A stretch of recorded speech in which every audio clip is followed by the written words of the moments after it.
El día de hoy vamos a hablar de la psicología transpersonal y de por qué utilizamos este paradigma o este enfoque dentro de mística ritual.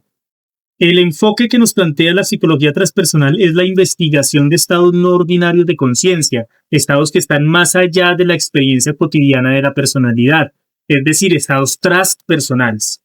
Esta no ha sido la centralidad dentro de la investigación psicológica, que ha estado siempre preocupada por la observación de datos, por la observación de conductas, por las herramientas cognitivas y el desarrollo racional y lógico de la persona, por sus herramientas, por sus contenidos emocionales, claro, por sus contenidos inconscientes, pero esta dimensión de lo espiritual siempre ha dejado de lado o ha sido relegada a un segundo plano por no considerarse de relevancia dentro de la personalidad. Sin embargo, esto ha sido algo que ha permeado toda la psicología desde los primeros trabajos de William James con variedad de las experiencias religiosas, donde estudia este fenómeno en personas ateas y en personas religiosas por igual, y descubre cómo este tipo de experiencias cumbre o experiencias visionarias se presentan en todas las dimensiones o en todas las creencias humanas.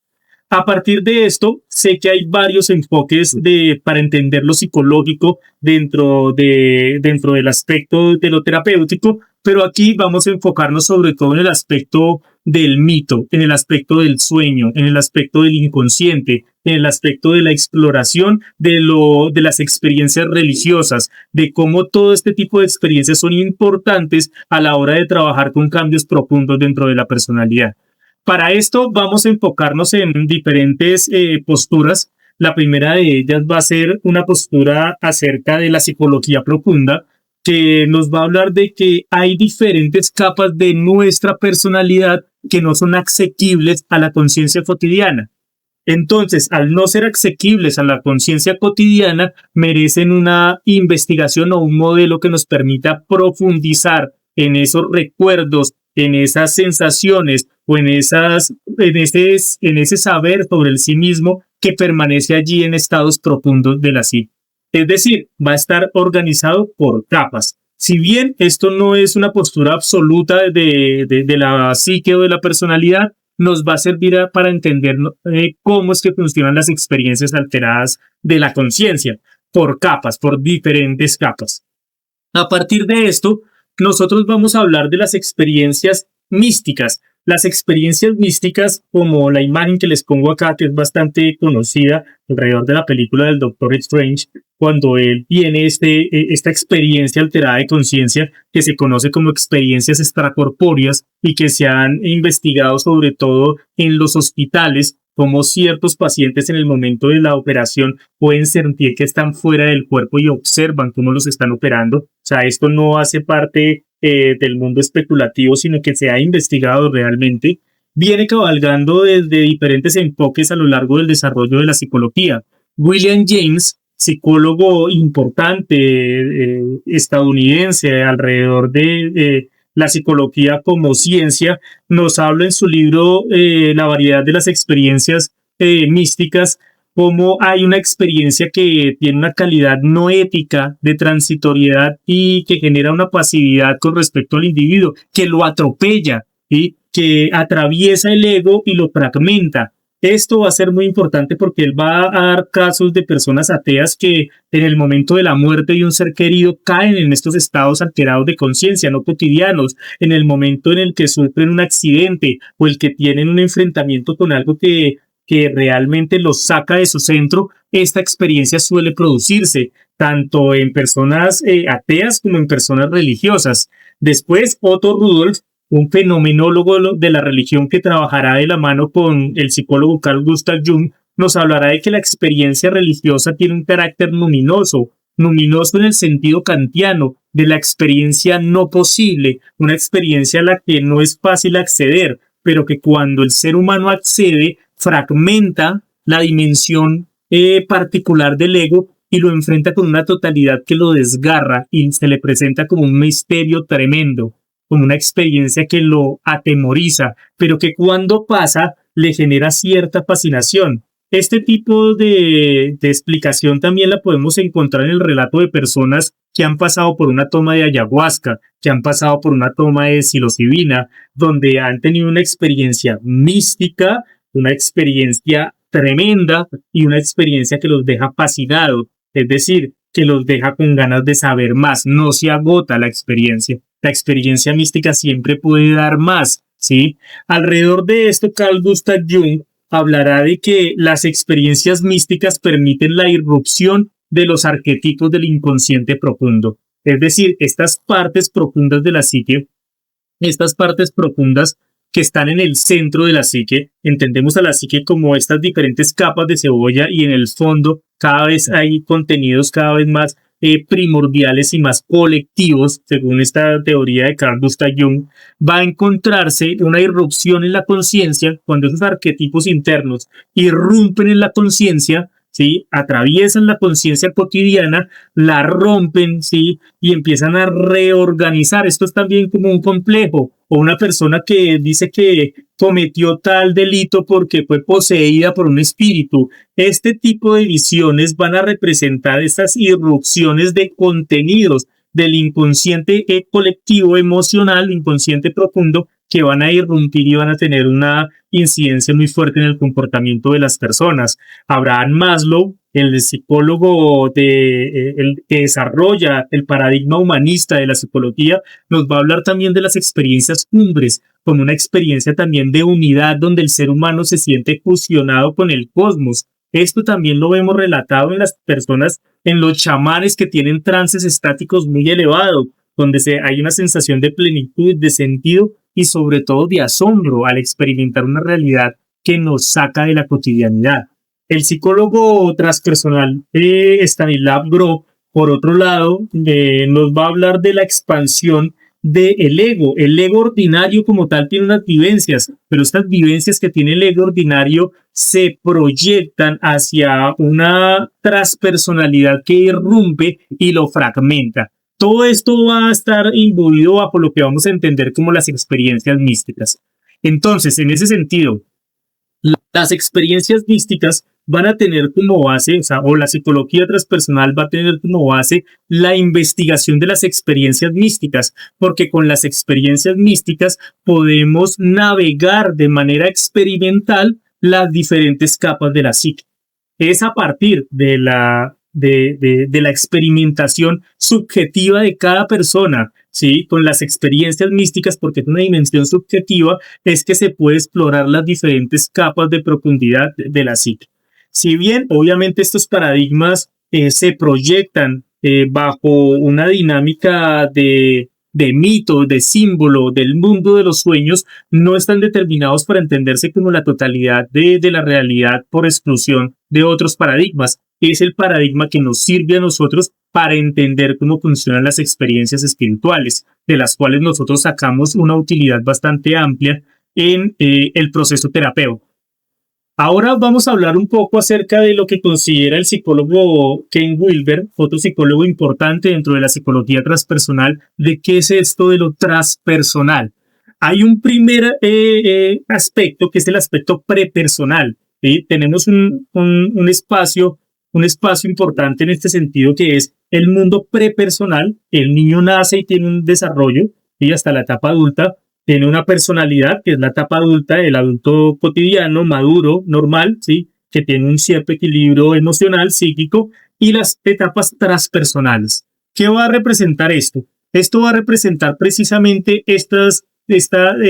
aquí vamos a hablar de lo que representa lo transpersonal. Si bien en las primeras etapas tenemos el desarrollo psicomotor del niño, las emociones básicas que empiezan a surgir, los diferentes aspectos de su identidad que empiezan a conformarse hasta llegar a ser una persona adulta, ¿sí? Y que van a dejar huellas meméticas y recuerdos, ¿sí? Que quedan anclados en el inconsciente, y que esto bajo el paradigma no solamente evolutivo de Piaget o de Vygotsky, sino también desde el paradigma freudiano como huellas que quedan en el desarrollo o como fulcros que no han sido debidamente equilibrados y el desarrollo por cronología de tiempo pues ha seguido evolucionando hasta la persona madura, hasta la etapa personal, donde aún quedan cosas que no se han solucionado en esta etapa prepersonal.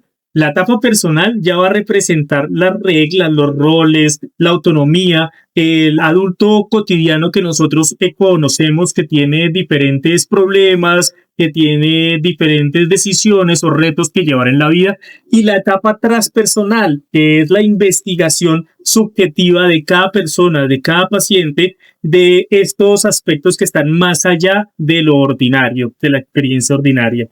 Que estos aspectos nos están hablando sobre todo estos aspectos nos están hablando sobre todo de dimensiones que nos van a permitir a nosotros explorar todo el inconsciente, tanto la etapa personal como la parte prepersonal, es decir, las experiencias alteradas de conciencia, como que si el ser humano habita en el mundo y la experiencia alterada como que hace que vea en una tercera persona toda tu dimensión. Estas experiencias nos sacan de la centralidad del sí mismo. La personalidad, por lo tal, está muy centrada en un narcisismo, centrada en su propia experiencia. Cuando tiene una experiencia visionaria, una experiencia diferente, puede ver el plano desde un enfoque diferente, más amplio, y por eso puede ver todo un canal, ¿sí?, de causas y efectos que lo han determinado a hacer o actuar como está actuando. Y esto permite modificar conductas. Esto permite reactualizar narrativas que son nocivas a veces en el transcurso cotidiano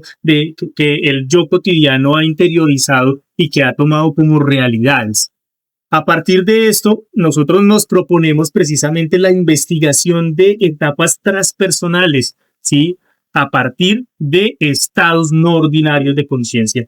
¿Cómo es que nosotros investigamos esto dentro de mística ritual? Lo hacemos a partir de la hipnosis, que nos permite el acceso a aspectos activos de nuestra mente, a momentos de nuestra infancia, que nos permite hacer una regresión hacia ciertos momentos donde se originaron ciertos traumas o ciertos aspectos. Algunos, obviamente, más creativos, dirán que estos traumas pueden rastrearse hasta etapas anteriores a lo prepersonal. Esto ya depende del paradigma que cada terapeuta, que cada psicólogo quiera establecer. La meditación, el mindfulness, el trabajo de concentración, de la atención van a ser muy importantes en la exploración de estos contenidos. La respiración, los trabajos de breathwork, los trabajos que nos van a permitir a partir de la respiración llegar a estados alterados de conciencia, el análisis de los sueños, entender la hermenéutica simbólica de los diferentes aspectos de nuestro inconsciente, el lenguaje de los mitos, el lenguaje de las leyendas, el lenguaje de las narraciones poéticas que determinan nuestra realidad subjetiva, que está cargada de emocionalidad, el arte y la música como expresiones profundas y herramientas de sublimación de esos contenidos que antes no pudimos entender y que generaron un trauma o una huella nemética que fue la base sobre ciertos fenómenos actuales que estén afectando a las personas. El ritual va a servir como un encuadre simbólico dentro de la transformación, a partir de pequeños rituales simbólicos, no solamente entendidos como el ritual chamánico, sino el ritual como pequeñas acciones de vida, ¿sí? Como pequeñas acciones de vida, digo, después de una ruptura amorosa, el aún conservar las joyas de matrimonio, los anillos de bodas. Eso va a representar el trabajo con esos objetos físicos, va a representar un ritual de encuadre simbólico para superar un duelo. Y por dar un ejemplo, y los psicodélicos como los trabajos de Stanislav Grof, como los estados como las investigaciones de varios otros psicólogos alrededor de la exploración profunda, ¿sí?, con estas sustancias de poder que nos permiten acceder de manera directa a estos mundos o a estas vivencias alteradas de conciencia, van a ser también un punto fundamental. Entonces, dentro de estas diferentes partes, vamos a explorar dentro de mística ritual el paradigma de lo transpersonal. ¿Para qué?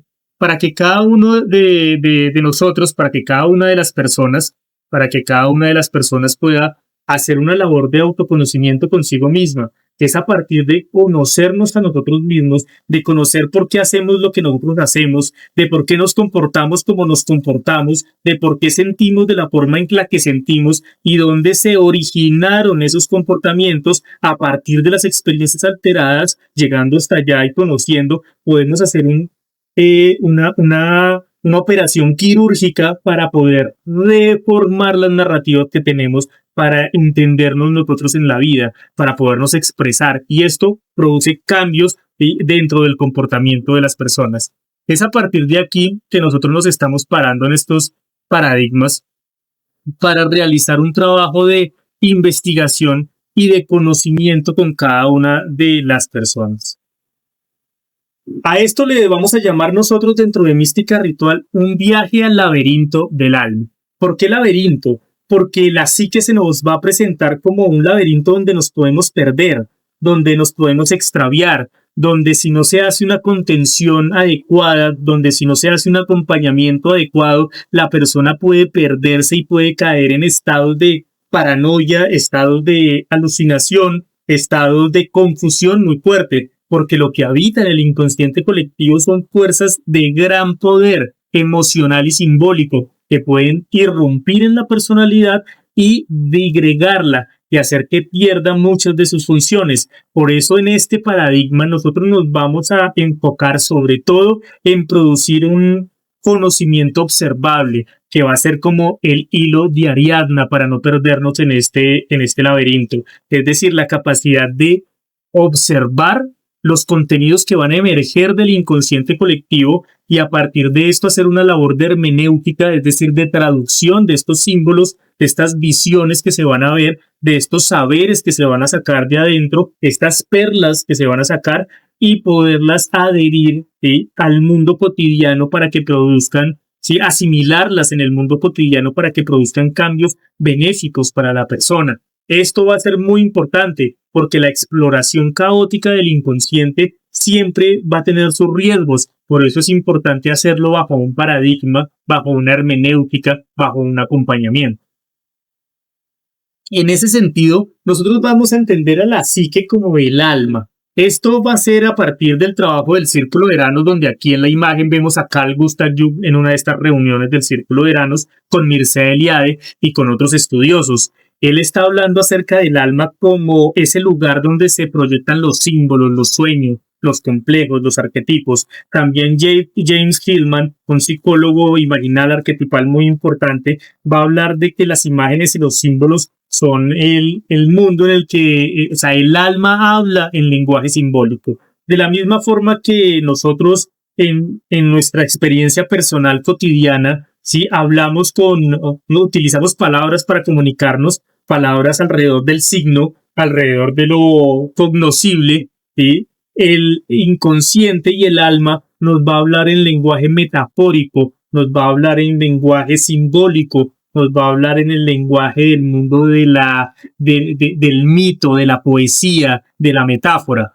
Es a partir de esto que también estudiosos como Henry Corbin nos van a hablar del mundus imaginalis. Esto lo hace en estas reuniones del Círculo de Eranos, en el estudio de las tradiciones místicas sufíes, donde hablan del mundo del alma como un mundo intermedio entre los dioses y los hombres, para que como la realidad espiritual y la realidad de los hombres no puede mezclarse, necesita de un mundo que lo integre, y ese mundo que lo integre es el Mercurio universal, o es el mundo del alma. Es un mundo que va a ser mitad espiritual y mitad humano, que va a participar de las dos partes y que va a permitir al ser humano comunicarse, ¿sí?, con estas fuerzas que, si bien podemos determinar desde el mito como fuerzas espirituales, dioses o arquetipos, van a tener un proceso psicológico muy fuerte dentro de nosotros.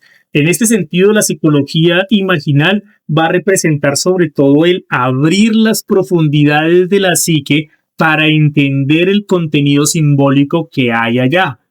En el trabajo terapéutico lo que nosotros esperamos es poder dialogar con estas imágenes, con estas irrupciones del mundo subjetivo, con estas experiencias que usted tiene cuando consume ayahuasca y tiene visiones de su madre, o visiones de su padre, o visiones de su infancia, o visiones místicas, y a partir de esto traducirlas y generar una transformación dentro de su propia realidad.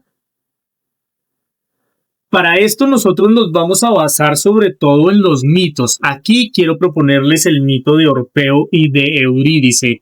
El mito de Orfeo tiene que ver con este gran poeta y músico que con la muerte de su amada Eurídice, él decide bajar a los infiernos y él duerme a cancerbero y duerme, puede seducir a los espíritus del Averno, a los espíritus del inframundo, para poder rescatar a Eurídice, que va a ser el símbolo de su alma.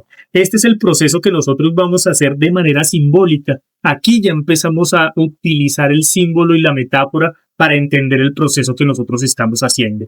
Orfeo va a representar la conciencia, va a representar el testigo y ese buscador que va a ser cada una de las personas. Por medio del arte y los estados visionarios, va a descender a las profundidades de su propia psique para entresacar de esas profundidades su alma, redimir o hacer un trabajo de sublimación de esas dimensiones perdidas de sí mismo. Y esto pasa con muchas personas que se sienten ajenas a sí mismas y por lo tanto esta búsqueda es muy, muy importante y ha demostrado ser central dentro de un mundo o en medio de un mundo como el actual, donde se nos impulsa sobre todo a andar más desconocidos y más alejados de nuestro propio ser y de este tipo de dimensiones, cada vez más eyectados hacia afuera y menos hacia adentro. El descenso de este mito de Orfeo va a representar la entrada a ese mundo interior que nosotros hacemos bajo este paradigma y bajo el trabajo de mística ritual. Va a ser profundizar, ir hacia esa profundidad para entender cuáles son los mecanismos que están proyectándose en nuestras acciones, en nuestras emociones, en la forma en la que nosotros nos relacionamos con el mundo.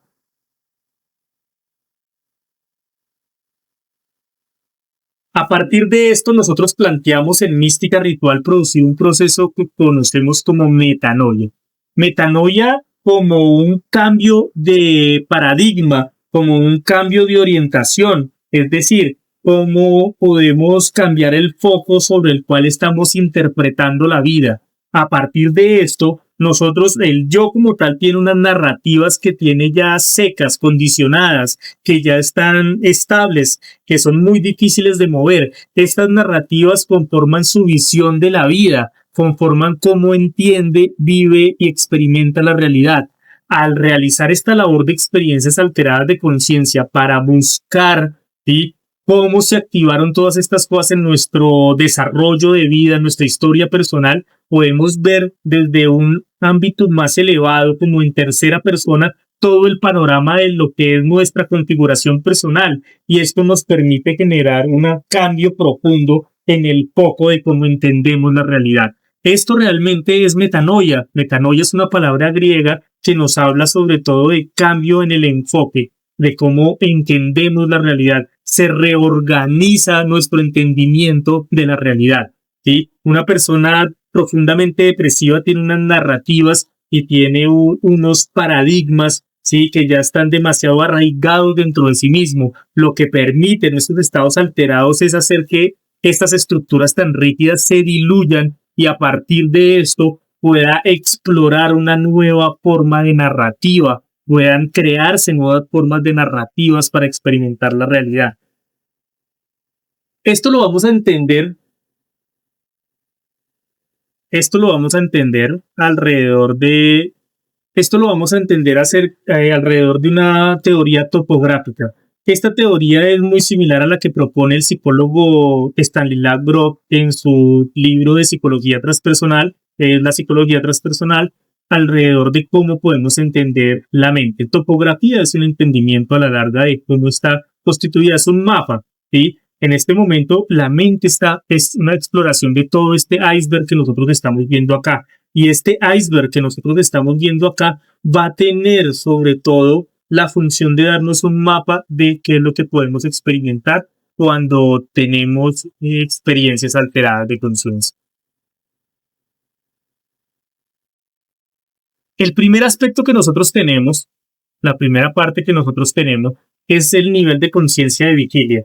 Esta es la punta del iceberg. Este es el lugar donde nosotros nos relacionamos con los demás, cuando vamos a hacer mercado, cuando estamos hablando con el vecino, cuando estamos en el trabajo. Van a representar estos aspectos de la psique donde el yo normal está organizando, decidiendo y controlando. Es el centro de lo que cada quien considera su sí mismo. Es el centro externo de lo que cada quien considera que es sí mismo de manera externa. El siguiente paso, que es el paso donde está el agua, es el nivel del agua precisamente, es el nivel del agua en este iceberg, va a representar el nivel de la preconciencia. Este preconsciente, Freud hablará de mucho de esto en su teoría de la topográfica, estará hablando alrededor de que allí hay recuerdos cargados de emoción que irrumpen en el consciente y nos invitan a hacer las cosas de determinadas maneras. Es decir, que están activos todo el tiempo. Aquí esto se ve sobre todo en el acto fallido, cuando yo confundo el nombre de mi pareja, cuando actúo de manera impulsiva, cuando actúo de manera reactiva. Estos contenidos del inconsciente que han tenido un pasado emocional que nos ha determinado de cierta forma, va a irrumpir en la conciencia, en el yo, este preconsciente va a irrumpir en el nivel de la conciencia de vigilia y va a empezar a generar su influencia. Es aquí donde un paciente puede decirnos, yo sé que fumar está mal, yo sé que tomarme una cajetilla diaria está mal y que daña mi salud. Eso lo sé racionalmente, dice aquí el ego, el nivel de conciencia. Pero hay algo del orden de lo emocional inconsciente, ¿sí? Algo del orden de lo profundo, ¿sí? Donde se originó que no me permite, ¿sí? Que no me permite dejar de fumar. ¿Qué es esto que no me permite dejar de fumar aunque racionalmente yo sí quiera hacerlo? Es precisamente la fuerza de este preconsciente lo que hace que esté constantemente puesto y de manera activa todo el tiempo dentro de nuestra vida. Y es aquí donde se van a mover, ¿sí? Donde va a estar la importancia de los estados alterados de conciencia, porque nos va a permitir reconfigurar cómo actúa este preconsciente. Eso ya lo iremos viendo. El siguiente aspecto ya es el inconsciente personal, que hace parte de nuestras vivencias. Freud se enfocó sobre todo en este paradigma. El nivel del inconsciente personal nos está hablando de la memoria de nuestro desarrollo, es decir, nuestros traumas del pasado, el momento en el que estábamos, no sé, en el colegio, en el jardín y tuvimos un accidente y todo el mundo se burló de nosotros. Ese tipo de huellas meméticas que van aumentando y que van como una bola de nieve adhiriendo otros traumas de la misma categoría a un gran flujo, ¿sí? A un gran flujo de historia, ¿sí? Que nos configura como que a mí siempre me ha pasado tal cosa, yo siempre consigo tales y tales parejas, yo siempre paso por los mismos puntos, como que esto no me pasa una sola vez, sino que me ha pasado varias veces. Entonces a este primer trauma, a este primer estado incómodo, se van a empezar a adherir más historias que van a reafirmarlo. Y es aquí donde está todo esto que Freud estudió alrededor del inconsciente personal, de cómo hay experiencias no elaboradas, recuerdos, traumas o complejos que están contenidos allí, pero que influyen de manera poderosa, ¿sí? Dentro de la psique, porque tienen una influencia fuerte en cómo se expresa nuestro preconsciente y tienen una incidencia directa en el nivel de conciencia de vigilia. Y es aquí donde nosotros vemos cómo de algo que se pudo haber originado en el inconsciente personal, ¿sí? Y que sigue actuando en este preconsciente, va a tener una determinación importante en el mundo de la vigilia, en el mundo de la conciencia. Por lo tanto, la persona que no puede dejar de fumar, no lo puede dejar de hacer a nivel de conciencia, a nivel de racionalidad, porque el fenómeno no se puede solucionar desde aquí. Porque tiene que ir a las profundidades para poder entender la raíz que desencadenó todo ese fenómeno. Aquí están totalmente las experiencias que están relacionadas con mis vínculos con los otros seres humanos. El inconsciente personal está muy permeado por mi relación con el otro. Esto va a ser desde el psicoanálisis de Freud. Más abajo tenemos los estados perinatales.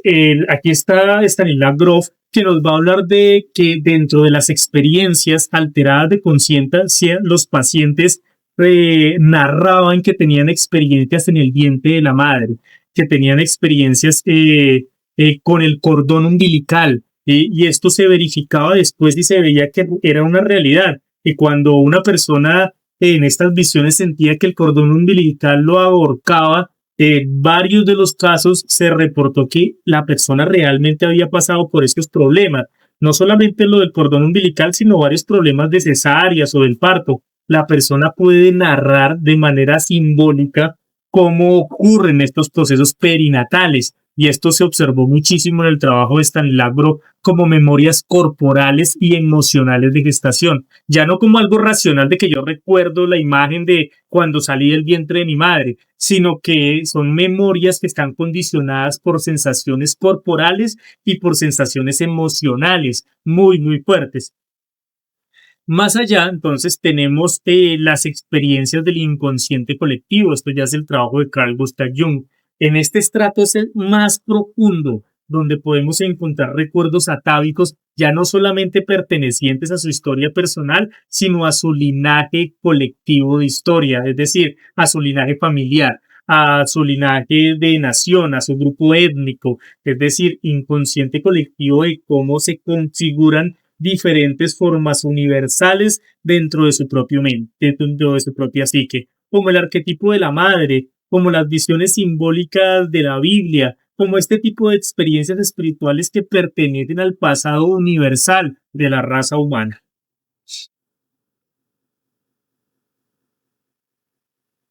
A partir de esto, podemos entender que en estas experiencias alteradas de conciencia, nosotros podemos experimentar imágenes arquetípicas, es decir, en estas experiencias alteradas de conciencia, nosotros podemos encontrarnos visiones de diferentes dioses, de diferentes metáforas. Algunos pueden observar que una gran serpiente, que un animal, que se transforman en algo, pueden sentir el proceso de la vida, de la creación de una semilla, pueden representar diferentes aspectos arquetípicos, visiones chamánicas, podríamos decirlo, es decir, vienen imágenes arquetípicas que irrumpen dentro de la psique.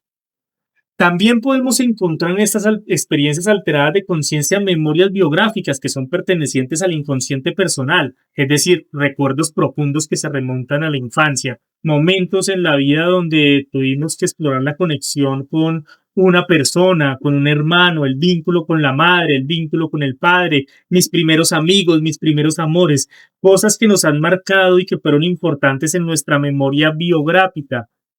Podemos encontrar también experiencias místicas en general como sensaciones de unidad, de conexión, que nos ofrecen un sentido trascendental que va más allá de la personalidad, muertes y renacimientos, es decir, sensaciones.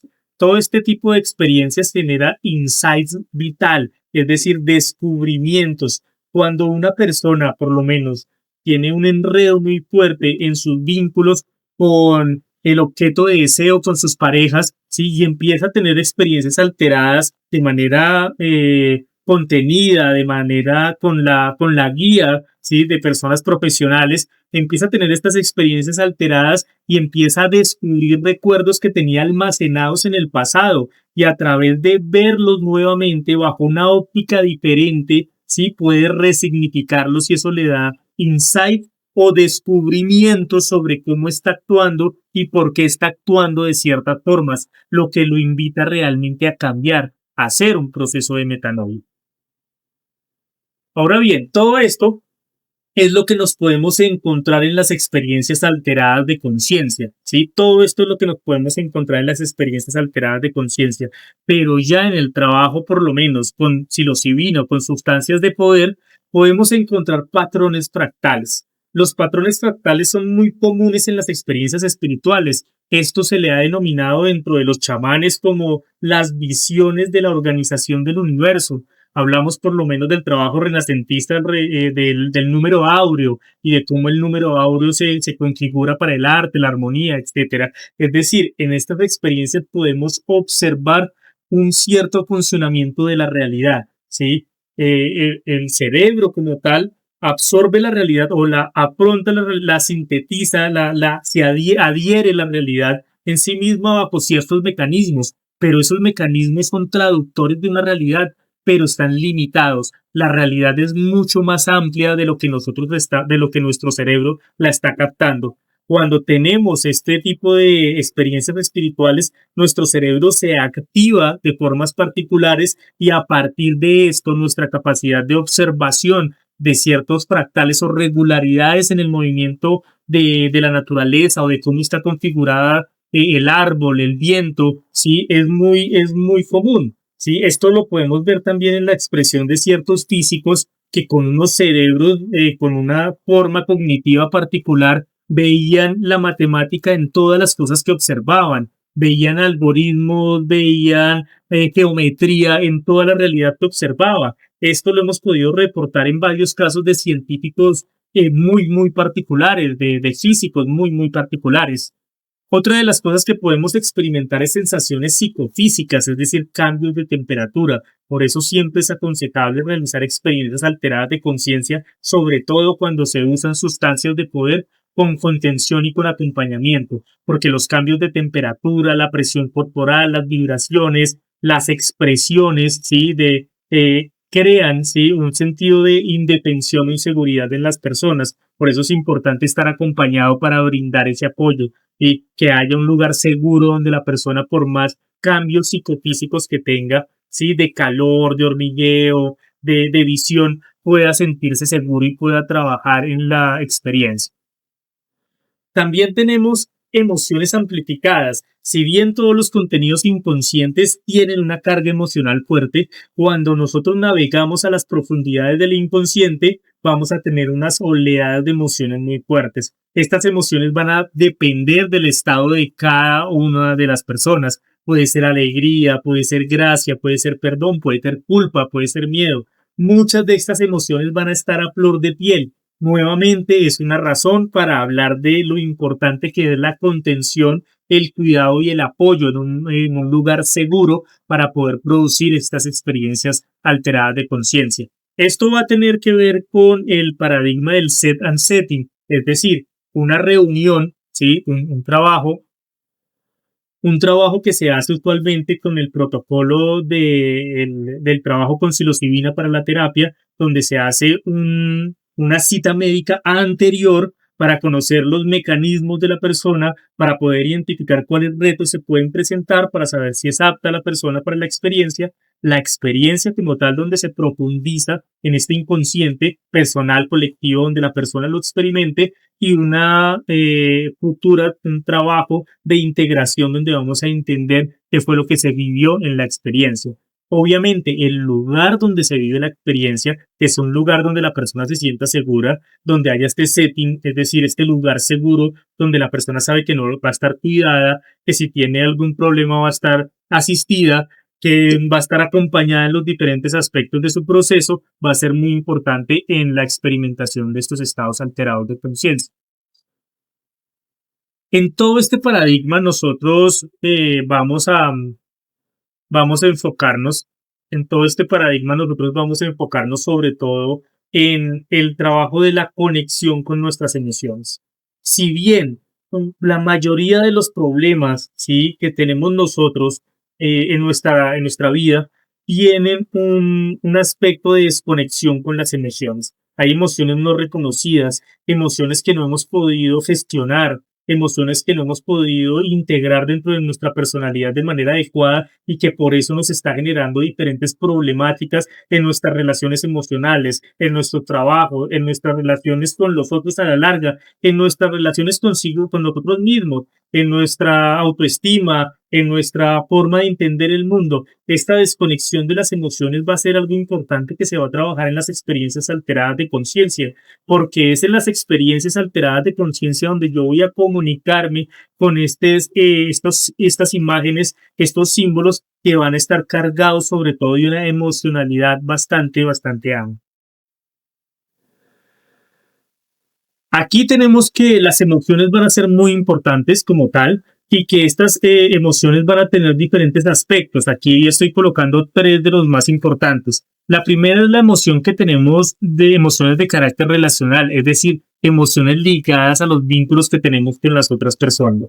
Es decir, en estas experiencias alteradas nos podemos encontrar el pasado de cuando nos relacionamos mal con nuestra madre y porque aún tenemos un problema ahí que no hemos podido superar y que hace que consigamos ciertas personas o que nos relacionemos con los demás de ciertas formas, ¿sí? Que de pronto pueden ser no adecuadas y a través de esto celos, el amor, la confianza van reflejando heridas que han quedado en el pasado Y a partir de estas emociones, del observar estas emociones relacionales, es decir, emociones que tienen que ver con los demás, podemos entender, ¿sí? Y reorganizar nuestras relaciones y nuestros vínculos. Estas son las emociones que se pueden presentar en estas experiencias alteradas. También tenemos las emociones autorreferidas, que están ligadas a la propia imagen, que incluyen vergüenza, orgullo, compasión, culpas, miedos, o cómo nos entendemos nosotros, qué emociones tenemos con respecto a nosotros mismos, si nos valoramos, si no nos valoramos, si nos sentimos apreciados, disminuidos, fortalecidos, etc. Y la última de las que quiero hablar en esta charla es de las emociones espirituales. Estas emociones tienen un contexto mucho más amplio, pertenecen al campo de las experiencias místicas más fuertes, porque nos colocan en un sentido de asombro ante la realidad, porque nos llenan de gratitud, nos llenan de un estado de completud inmenso, ¿sí? Que nos permite entender la realidad desde otro punto de vista, porque cuando las personas han narrado tener este tipo de emociones fuertes, emociones con espirituales, emociones de carácter íntimo, ¿sí? De carácter trascendente, como la experiencia del nirvana, por dar un ejemplo, experiencia donde la diferencia entre sujeto y objeto sí se diluye y ya no estamos separados de la realidad, sino estamos fusionados con todo. Hace que nuestro ser como tal sí pueda encontrar herramientas de resiliencia para enfrentar ¿qué? Para enfrentar sus relaciones con las emociones autorreferidas y con las relaciones y con las emociones relacionales, ¿sí? Porque estas emociones espirituales tienden a trascender los diferentes aspectos, fenómenos o de la realidad que nosotros estamos configurando. Es a partir entonces de esto que nosotros nos jugamos una apuesta por explorar estas dimensiones del ser humano para poder fortalecer estos tres aspectos de las emociones, tanto con los demás, con nosotros mismos, como las emociones que tenemos con ese misterio de la vida que consideramos lo espiritual. Ahora bien, a partir de esto nosotros nos podemos encontrar arquetipos recurrentes. Estos arquetipos recurrentes son varios, ¿sí? Voy a hablar solamente aquí de unos cuantos como para dar una posición, pero es muy común, es a partir de lo que las personas reportan en este tipo de experiencias, que nos podemos encontrar en la madre y el padre universal. Muchas de las personas que han pasado por visión espiritual han tenido la visión de una matriz luminosa, de una gran figura femenina, de esta Pachamama que encierra cuidado, que encierra nutrición, que nos protege, una experiencia que nos contiene, y de pronto una consejera en las visiones. Esto no solamente se da en las visiones espirituales, sino también en los sueños, donde sentimos que una anciana nos está dando consejos. Esto también pasa con las dimensiones del Padre Universal, ¿no? Como una presencia de autoridad, el cielo, son arquetipos del Padre Universal, las montañas, arquetipos fálicos, la luz, sí, una luz fuerte, una figura masculina poderosa. Todas estas son visiones de lo masculino y lo femenino del Padre y la Madre Universal, que son genéricas y que podemos ver tanto en las visiones de África como en las visiones de Mesoamérica, como en los estados alterados de las personas. Y que a través del entendimiento y del estudio de estos arquetipos podemos interpretarlas y darles un nivel de desarrollo productivo para la transformación de las personas. Otro de los arquetipos que nos podemos encontrar a la larga es el guía interior o el anciano. Esto es el símbolo del santo ángel guardián, un chamán, un anciano, una anciana sabia, un familiar muerto, un animal que orienta. Incluso puede ser también una voz sin rostro, una cierta intuición que surge en la experiencia o en los sueños en momentos de crisis que nos guía, que nos da una sabiduría, que nos da una idea. Esto Carl Gustav Jung lo denominó con este texto que pongo aquí, que es el libro rojo, y esta figura que está aquí, que es la figura de Filemón, que es un arquetipo con el que Jung decía que se encontraba todo el tiempo. Este psicólogo decía que este ser, este arquetipo, ¿sí? Este Filemón, se llamaba Filemón, esta figura de este anciano con alas, le daba consejos a Jung, lo guiaba. ¿Y dónde lo guiaba? No es que Jung estuviera loco, él se le presentaba en el mundo de los sueños, se le presentaba en sueños este arquetipo, se le presentaba en el mundo visionario y le daba ciertos consejos o lo enfocaba de cierta forma. Esto es algo importante. También tenemos a la sombra psicológica, que es un aspecto muy conocido hoy en día, que habla de experiencias alteradas donde la sombra suele aparecer con imágenes de miedo, de vergüenza, de rabia, el peor yo, ¿sí? O sea, una forma del sí mismo donde se siente acusado, donde se siente confrontado, donde cosas que él no ha reconocido de sí mismo aparecen y se le muestran como una realidad.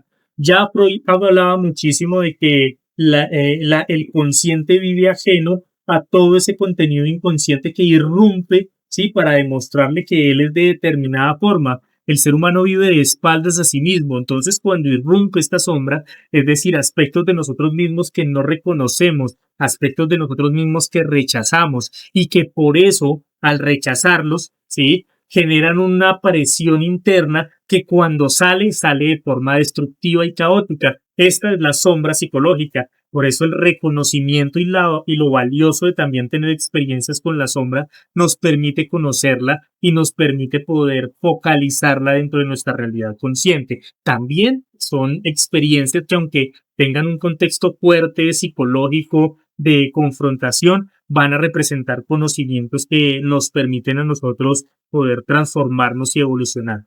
El niño divino o el niño interior, esto también es una experiencia muy común. Hay muchos arquetipos, solamente estoy hablando de unos genéricos aquí, que son los que más he visto, ¿sí? En los pacientes o los que más he visto también con mi propia experimentación, ¿sí? El niño interior va a representar una idea de inicio, cuando las personas han reportado que se han visto a sí mismos como niños o que se han visto a sí mismos como un infante que está comenzando una aventura, que hay mucho optimismo por lo que se va a hacer, ¿sí? Que se muestra como que aunque ha tenido cosas, miedos y todo, que se muestra lleno de optimismo para emprender nuevas cosas. Puede ser también que vean los niños o que vean niños o que su visión tenga que ver con niños o que la misma persona se vea como un niño interno, como el sí mismo como un niño. Y esto permite mostrar sobre todo la capacidad de juego y la capacidad de resiliencia que tienen las personas.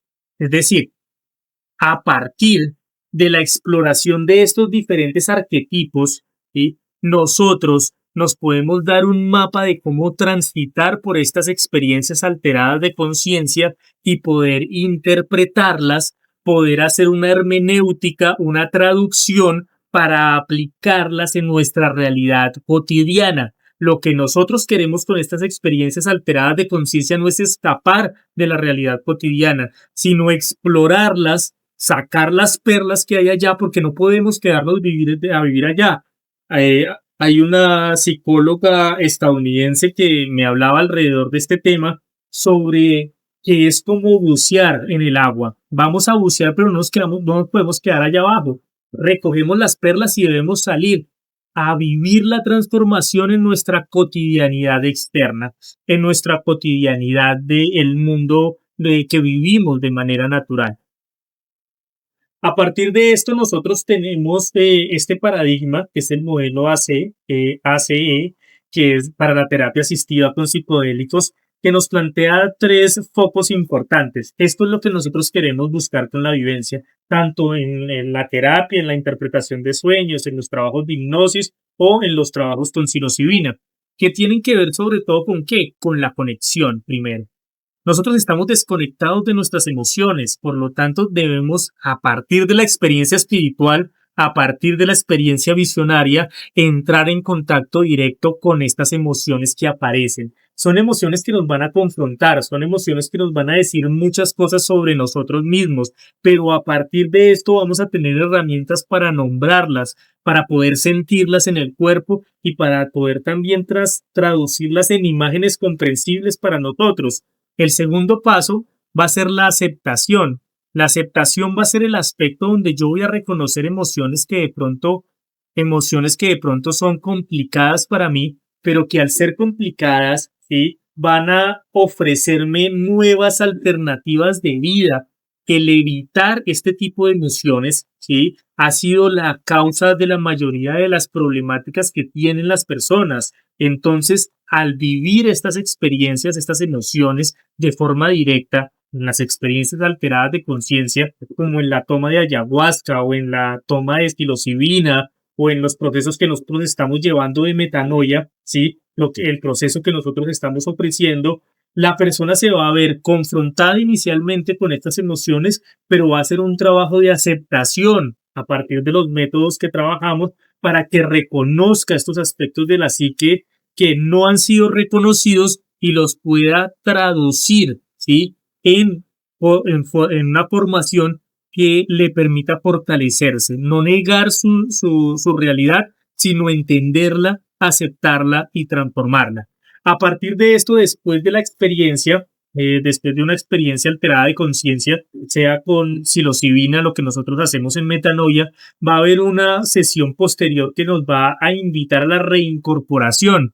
Esta reincorporación va a ser anotar todos estos símbolos, todas estas vivencias que tuvimos y a partir de la traducción hermenéutica y simbólica, es decir, los arquetipos, la historia familiar, a partir de todas estas ideas y herramientas simbólicas que tenemos, poder traducir y reincorporar este contenido a la psique cotidiana para poder ajustar nuestros vínculos, para poder cambiar nuestros hábitos de referirnos y nuestras narrativas para referirnos a nosotros mismos y al mundo que nos rodea, nuestro espacio de práctica, nuestro espacio de vivencia y de esta manera poder hacer que la persona como tal pueda alcanzar niveles más altos de su entendimiento, de la forma en la que se relaciona con el mundo.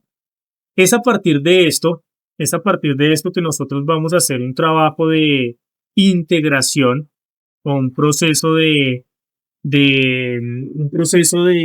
individuación paulatino, un proceso de autorrealización paulatino, donde la persona va a navegar en las profundidades de su inconsciente, va a entender, ¿sí?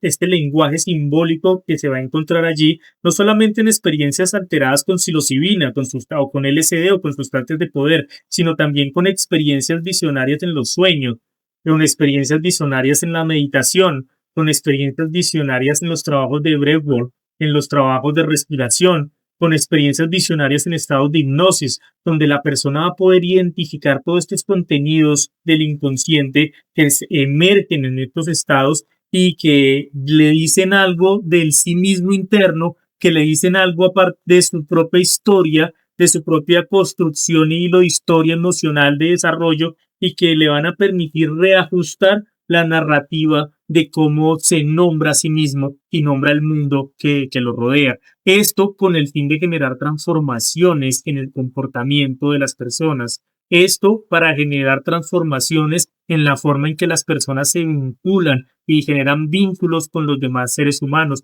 en sus relaciones emocionales, laborales, de amistades, etc. Y este es el proceso que nosotros estamos ofreciendo y planteando desde Mística Ritual, no solo desde la terapia conversacional, desde la terapia de sesiones uno a uno, donde vamos trabajando poco a poco por medio del aula, por medio de sesiones de hipnosis, del análisis de sueños, sino también en experiencias visionarias fuertes de choque como los procesos de metanoia que nosotros atravesamos y que hoy en día también están muy de moda y que son muy generales en el uso de psilocibina para poder enfrentar este tipo de experiencias. Ahora bien, ¿cuál es la diferencia con esto?